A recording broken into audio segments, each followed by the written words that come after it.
బాగున్నారండి. ఈరోజు పొట్టు మినపప్పు నిన్న మిక్సీ గ్రైండర్ పెట్టాను కదండి. శివాలయానికి వెళ్ళొచ్చామండి అభిషేకం చేయించుకుని. శివాలయం అభిషేకం కూడా మీరు అందరూ దర్శనం చేసుకుంటారని మా కోనసీమలో శివుడి గుడి సుందరేశ్వర స్వామి ఇష్టకామేశ్వరి దేవండి అమ్మవారు.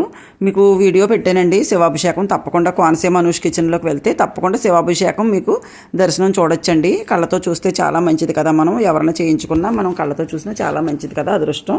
అందుకని వీడియో షేర్ చేశారు, మీకు తప్పకుండా చూస్తారని పంతులు గారిని అడిగితే వీడియో తీసుకోమన్నారండి. మా వారు వీడియో తీశారు. పొట్టు మినపప్పు బాగా కడిగేసుకుంటాం కదా, అట్లకైతే కొంచెం పొట్టు ఉంచుకోవచ్చు. పొట్టు ఇడ్లీకి కొంచెం లైట్గా ఉంచుకోవాలి, ఎందుకంటే ఇడ్లీ బ్లాక్ వస్తాయని. అలా ఏం పర్వాలేదండి, కొంచెం వస్తే తప్పేముంది. కానీ పొట్టు తినడం వల్ల ఆరోగ్యానికి మంచిది కాబట్టి, పొట్టు మినపప్పు మంచిది కాబట్టి వాడుకోవచ్చు.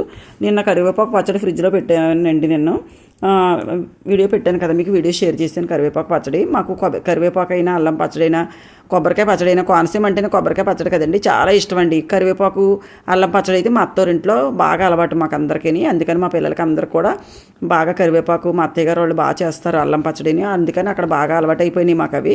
కోనసీమ అంటే కొబ్బరికాయ పచ్చడి కదండి. పొద్దున్న పప్పు తాలింపు పెట్టాను, కొబ్బరికాయ పచ్చడి వడియాలు వేపానండి. అందుకని మనం ఒకసారి కొబ్బరికాయ పచ్చడి చేసుకున్నామంటే శుభ్రంగా సాయంత్రానికి కూడా ఇలాగా పనిచేస్తుంది కదా, చట్నీలాగా. ఇంతకు ముందంటే పూర్వం రుబ్బేవారికి మా నాన్నమ్మ వాళ్ళు 2-3 రోజులు ఉండేదండి. మా అత్తయ్య గారు వాళ్ళు కూడా రుబ్బేవారు ఎంచక్క. 2-3 రోజులైనా సరే మా ఇంటి దగ్గర అత్తోరింట్లో కూడా రుబ్బేవాళ్ళం మేము రోటి పచ్చడి. 3 రోజులైనా అస్సలు పాడేది కాదండి, గట్టిగా చాలా బాగుండేది.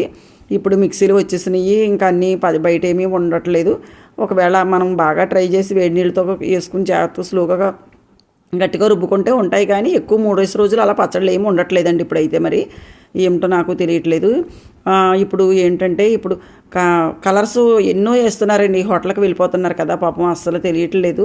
పేగులు పట్టేస్తున్నాయండి. రంగురంగుల పకోడీలు, రంగురంగుల బజ్జీలు, మళ్ళీ రంగురంగుల కూరలండి. రకరకాల కూరలు, ఎన్నో రకాల వెరైటీస్ వచ్చేసినాయండి. పూర్వం కూరలాగా ఏమీ లేవు. మామూలుగా ఏదో పూర్వం బంగాళదుంప, వంకాయ, టమాటా అలా మంచి మంచి కూరలే వండుకునేవాళ్ళం. ఇప్పుడు మంచి మంచి బలమైన కూరలు వచ్చినాయి. కానీ దానికి ఆ బలంగా ఉన్న దానికి ఎన్ని తగిలిస్తున్నారంటే కలర్ఫుల్గా ఉండడానికి కలర్స్ వేసేస్తున్నారు. ఆ కలర్స్ ఏమో పేగులు పట్టేస్తున్నాయండి. చంటి పిల్లలకైతే వెంటనే ఎఫెక్ట్ చూపిస్తుంది, పెద్దవాళ్ళకి కూడా అంతేనండి. దయచేసి పాపం చాలామంది ఈరోజు ఎందుకులే బయట తినేద్దాము అని ఆ బిర్యానీ నిండా కూడా టేస్టింగ్ పౌడరు, టేస్టింగ్ సాల్టు, తినే సోడా, మెత్తగా ఉండడానికేమో తినే సోడా తప్పకుండా వేస్తున్నారు. ఎందుకంటే నేను ఆ బజ్జీల బండి అతని దగ్గరే ఒక అతను భార్యాభర్తలు ఇద్దరు నేను కళ్ళతో కలపడం చూశానండి. నేను ఏంటంటే టేస్టింగ్ సాల్ట్ అండి, ఇది లేకపోతే బజ్జీలు కొనుక్కోవడానికి ఎవరు రారు కదమ్మా అన్నారు. మామూలుగా వేయచ్చు కదా అంటే అబ్బాయి అలా కుదరదండి. రోజు జనం మాకు అంటే వాళ్ళ వ్యాపారం వాళ్ళది, మనం మనకే ఉండాలండి. ఎందుకు ఒక అరటికాయ ముక్క కోసుకుని బజ్జీ వేసుకుని తినచ్చు ఎప్పుడైనా వర్షం వస్తే. కానీ అలా బయటకు ఫుడ్ అస్సలు వెళ్ళకూడదండి బాబు. ఈ వీడియో మీకు నచ్చట్లయితే లైక్ చేయండి, షేర్ చేయండి, సబ్స్క్రైబ్ చేయండి.